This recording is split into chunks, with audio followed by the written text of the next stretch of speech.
At a United Nations summit, China has unveiled its new targets for reducing greenhouse gas emissions. The world's largest carbon polluter plans to cut emissions by 7 to 10% from their peak by 2035. However, experts are expressing strong criticism, deeming these targets insufficient to avert a global climate catastrophe. They argue that a much steeper reduction, around 30%, is both feasible and necessary for China. President Xi Jinping presented these plans, while also referencing unspecified countries that are not fully addressing the climate challenge. Climate policy analysts like Kaysie Brown from E3G note that China's 2035 goal falls significantly short, failing to align with its own economic decarbonization efforts or its 2060 carbon neutrality pledge. This, she warns, could undermine China's leadership claims and send mixed signals to global markets. Despite these concerns, some observers point to a pattern of China setting modest targets and then exceeding them.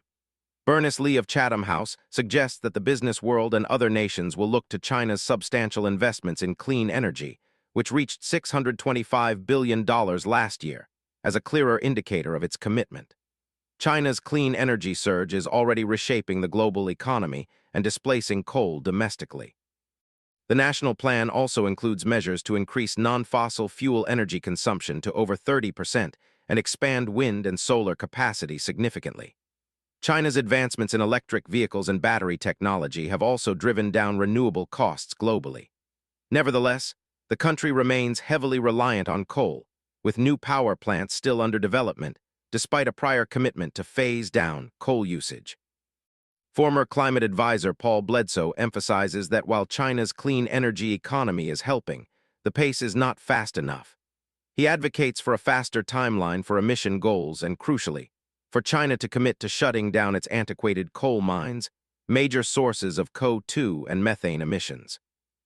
These commitments will be critical as nations prepare for the COP30 climate summit in Brazil, where further emission reduction plans will be discussed under the Paris Agreement framework, with current national pledges falling short of limiting global warming to 1.5 degrees Celsius. The international community faces the challenge of improving these targets and forging a global plan to meet the Paris Agreement's objectives. If you like our content, don't forget to like and subscribe to our channel, News Today.